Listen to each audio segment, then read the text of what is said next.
G'day traders, I'm Greg McKenna. Welcome to Markets Morning for the 3rd of December. Can you believe it's December? Gee whiz, only 3 weeks till Christmas. Anyway, not long now. So we've got a big day though. We've had a big bounce in risk. Risk is on this morning in very early Asian trade. Now that means it's kind of a risky risk-on rally, if that makes any sense. But the key to all of this, of course, is the weekend summit, talk, dinner between Presidents Trump and Xi. I see this as potentially the start of a clear win for the Americans, for President Trump in particular. That in itself could be very positive, and we're going to need it next year, but it could be very positive next year if we do come to a resolution.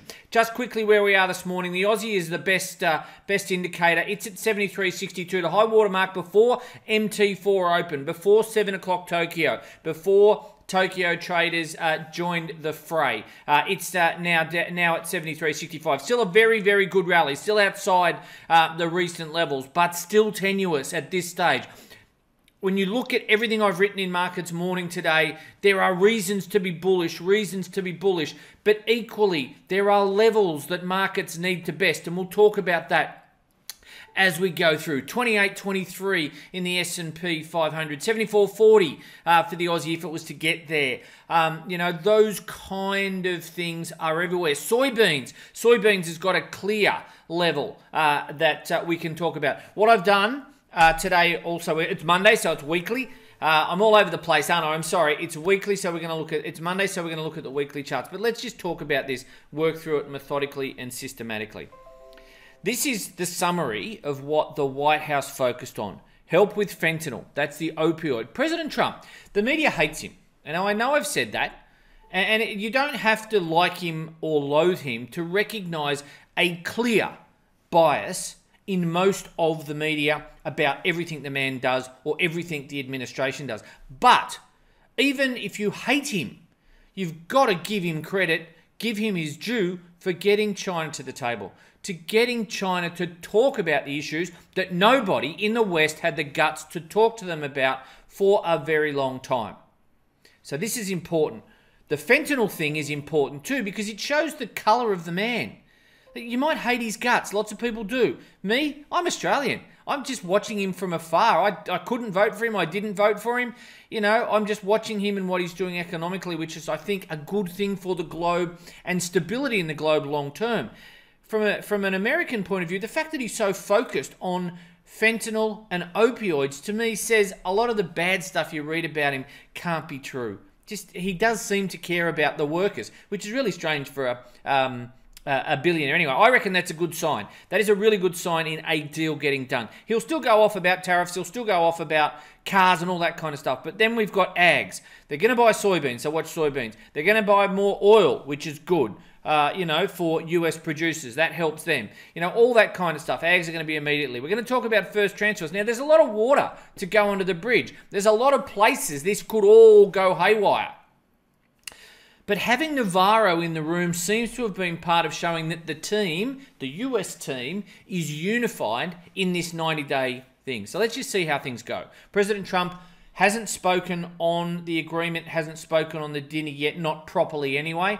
He said he will make a statement after the memorial for a funeral for 41st President Bush, the elder Bush who died over the weekend. So perhaps things might change a little bit after that. Let's just kick off with why China may have wanted to do a deal, which I think is also important. This is in Markets Morning, the written piece. This is M1. So this is velocity of money, money growth, that kind of thing. Money growth, not velocity of money, but it's a similar sort of thing. You can see that the M1 growth has fallen, and so too will the economy. President Xi is trying to make a deal because two things matter to the Chinese president: jobs and food. Because the CCP's power might be concentrated in an authoritarian cabal, but it still comes from the people. And if the people get restless, if something happens like 2009, where 20 million people went home for Lunar New Year and didn't go back to work, and you saw the NBS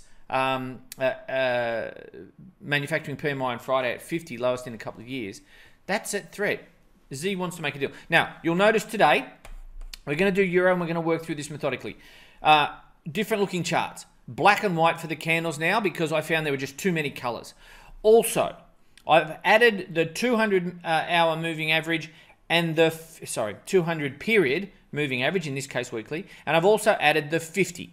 Now my primary indicator, my Jimmy R on the weeklies, still is the 15 and the 30, these ones here. But I've added these in, and also the Dodger blue color is the fractal. So what have we got for euro? We've still got this head and shoulders pattern. No, shoulder, head, shoulder. But 112. If it gets down through 112, it looks like 107, but it's got to get down and through. And if we have a look at the dollar index, what we see is some support, and we saw some offers in euro last week, and other currencies, but it's still got to get up and through 97.70. If it can get up and through 97.70, if it can hold above 97.70, then we can easily go to 100 plus. That would imply 107, 108 for euro. But at the moment, we've got a downtrend persisting, but it hasn't taken out the lows. It's really got to get through 112, but as you can see, as each week passes, this gets a little bit lower. So it's about 111.92 now. That's the key level to watch. What do I think about it? Well, I think that the market is exercising its excitement about the Trump-Xi meeting. I'm not exactly sure where it's going to go in terms of how far it's going to go. If this is positive for the world, it's also positive for the US economy. If this is positive for the world, then the balance is that the US takes its foot off the throat of China and others, so that's positive. Euro will, I think, be led by the yuan, the renminbi, and dollar yuan is down on support, which we'll look at in a sec. So for me, overall, 112, 115 within a 112, 118 range, trading that range unless or until it breaks. Dollar yen, similar story. 114, 50.75 hasn't been able to get through there. It's having a bit of a rally today. 113.60 odd. It's up about 0.2. That's been early Asia. We'll have to see what they do in America. A break of, so you can see here, you could argue that that's a shoulder, that's a shoulder, that's a head, and we're going to really run. A break of 114.75 gets me 118 sort of figure 50. If we don't get through that, then it looks to me like we are going to head lower. You could draw a trend line. So if you draw a trend line on the weeklies, you've got that one there, which goes back to, say, April this year and comes in right now, unsurprisingly near the stop and reverse at about 112. On the daily data, I've got about 111.90 or something like that. In terms of sterling, this has lifted it off the bottom of its range. I haven't got any Fibos on there. But what you can see here, that's the first. This is retracement 133.15.20 thereabouts. Was your 38.2%, unable to get through it. What does that mean? That means if 126.60 breaks, then I'm looking for a run to the 1.382 or the 138.2% or the minus 138.2%, whatever you want to call it, 120. So respecting the lows unless or until they break. This is a big week for Brexit, a very big week. The Attorney General has to give the advice that he's been given to the Parliament today. If he gives a summary, Labor is thinking of holding him in contempt of Parliament. That causes a whole bunch of ructions. So watch it. Brexit, there's all this stuff to go on the votes next week, so it's going to be very interesting. Of course, we've got lots of data this week as well, PMIs, all that kind of stuff, but that's the key. This looks like it's rolling over. If sterling breaks, and I know it's scary to sell when there's so much political unrest, but if sterling breaks, just on a pure technical basis, Greg McKenna's initial first ever system, get a move, get a retracement between the 38.2 and the 61.8, but mostly between the 38.2 and the 50. And then you take out the low or the high. The target becomes the 1.38. So sterling's starting to look weak. In terms of the Aussie, notice how these are all in line now. Nice and easy. Well, what do we got? So this is brand new. We've had a gap open. We've got the MACD trending higher. We've got the stochastics just a little bit in the overdone sort of region. So if I put that one there, then you can clearly see, that's kind of false because it was there. But you can clearly see that it's gone now. 74.40 is the 38.2%. Oops, I didn't mean for that to happen.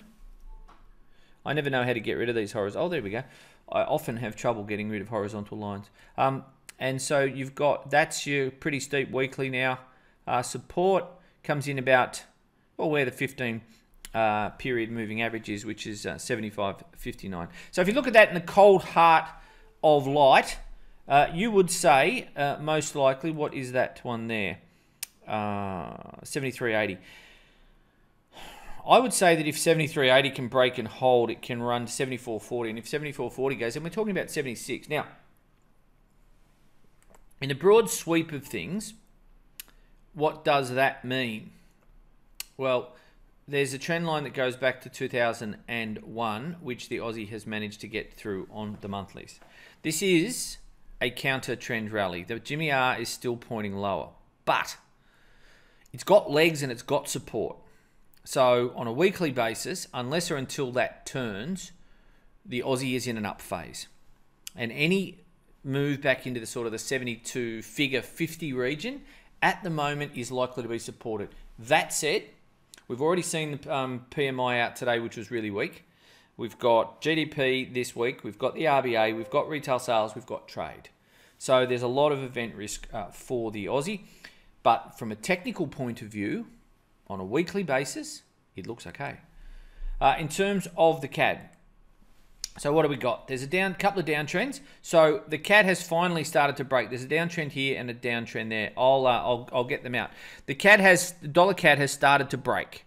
Now that goes counter to this whole dollar bullish kind of idea, but 133.85 is the number I keep writing down. I need to see dollar CAD above 133.85, and that's one of the Fibbo targets. I think if it broke, I need to see it up there before I get too excited. The thing for Asian Mondays is the buyers have come in. We've had the gap open. Everyone looks around and says, well, who's going to buy it now? And that's where we are. This time tomorrow, we are unlikely to be where we are because the US is going to come in tonight and either rip the heck out of it and get into all the risk assets, or because the press is downplaying this so much, we're going to see a reversal. I don't know which way it's going to go. I honestly don't. I look at the charts, I say, Aussie's got some upside, maybe needs to come back and retest on that chart I just showed you. Euro doesn't look that strong. Sterling certainly doesn't look strong at all. So we need to see, dollar CAD needs to get up and through 133.85 on a weekly basis before I get too excited at all. In terms of the Kiwi, it's hard not to be excited by the Kiwi. Actually, let's just go back to that Aussie for a sec. See this chart pattern? This candle pattern, I should say? Up, down, up. That's bullish engulfing. I meant to mention that before. Doesn't mean it always works. But this too is bullish engulfing, which is what I wrote to myself in the weekly scan.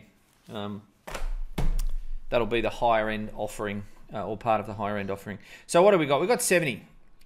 If Kiwi can hold above here 69, I've got 70 penciled in as the next target. So I'll have to wait and see. But support now. Gaps are often filled. So I wouldn't be surprised to see the Aussie down at 73.30 where it closed on Friday. I wouldn't be surprised to see the Kiwi back where it closed on Friday. Gaps, more often than not, in my experience, for whatever reason, gaps get filled. Now, I'm 14 minutes in and I've done nothing yet. Right, what do we got? I just want to show you the monthly. That's a hanging man, right?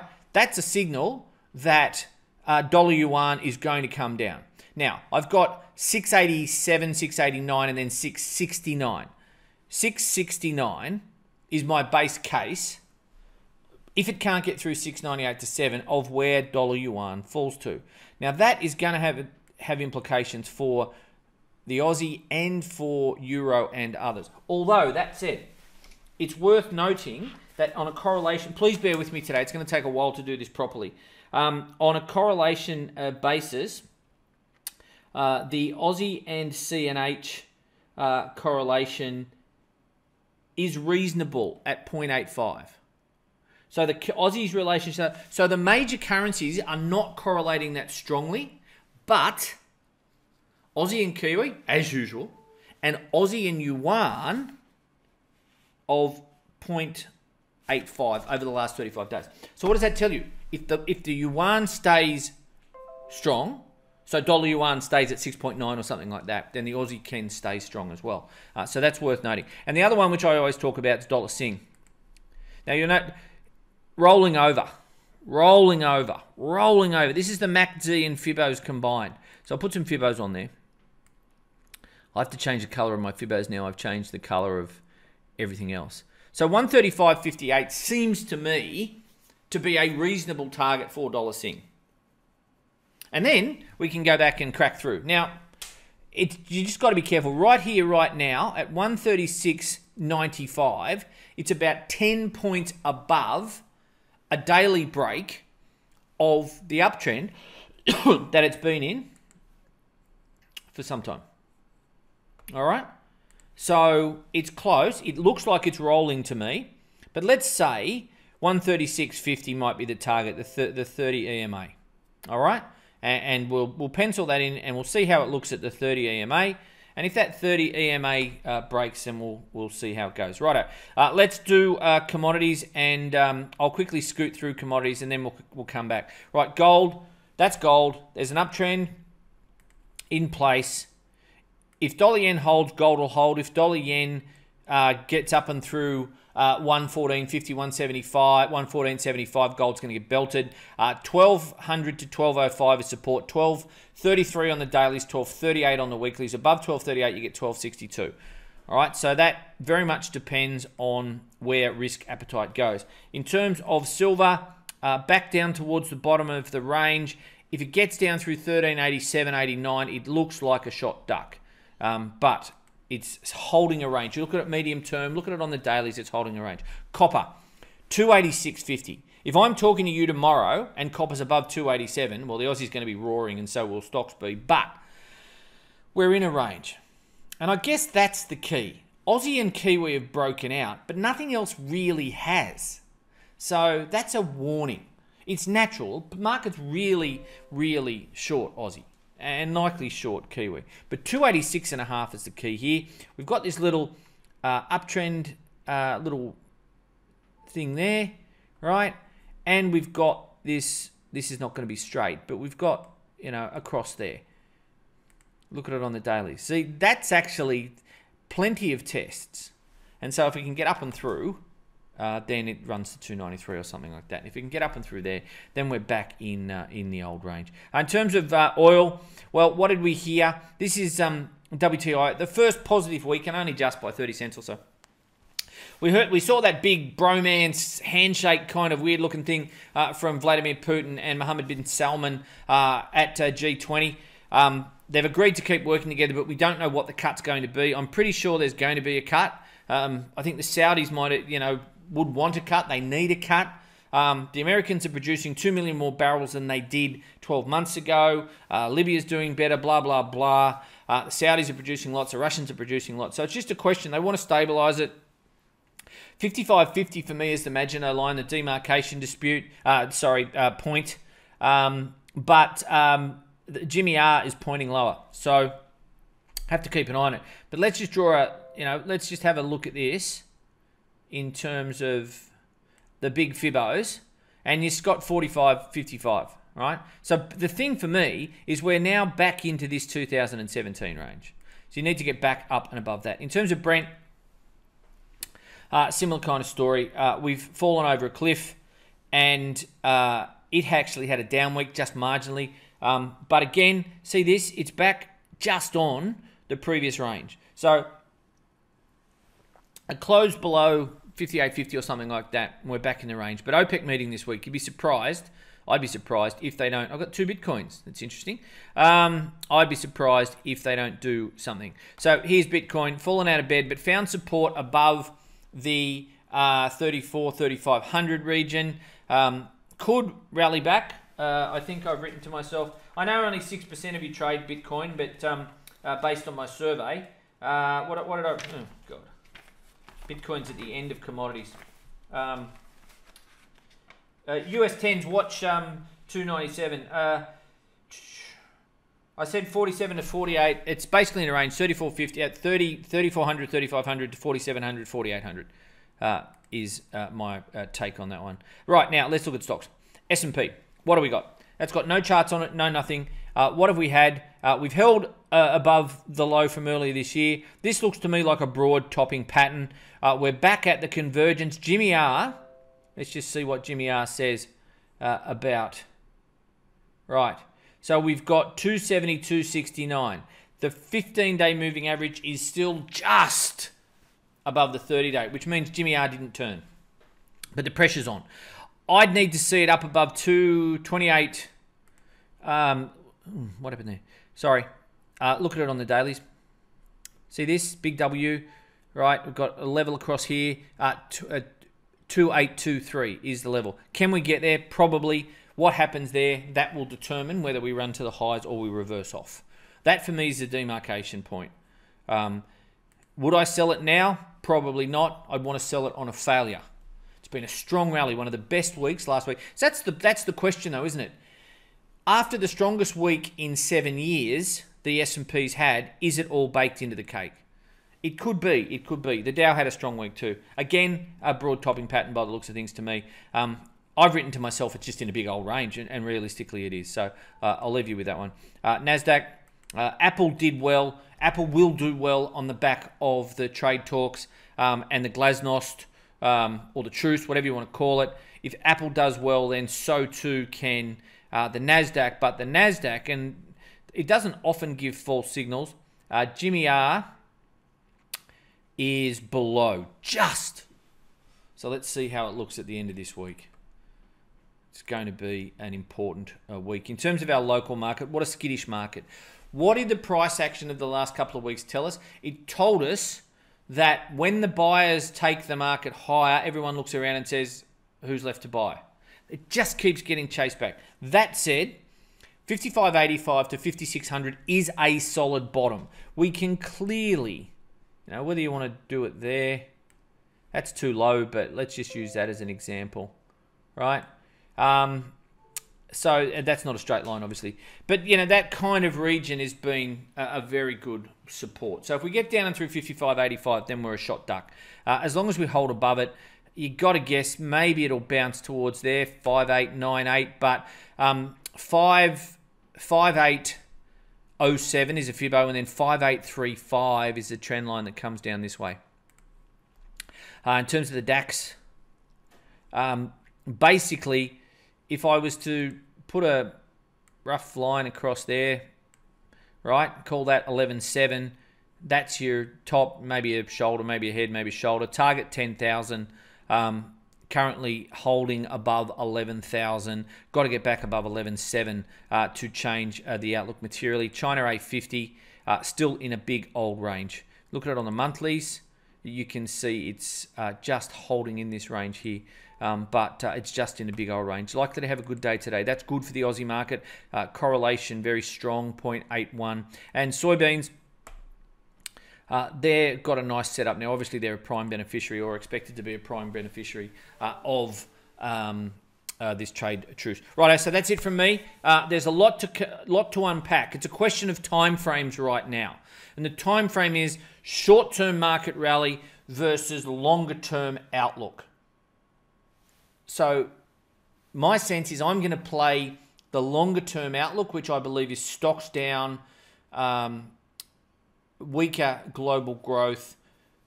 I'm a bit halfway on the US dollar right now. I think it goes lower in time, so I don't want to sell it unless I see a break. Sterling is going to be a good one to watch.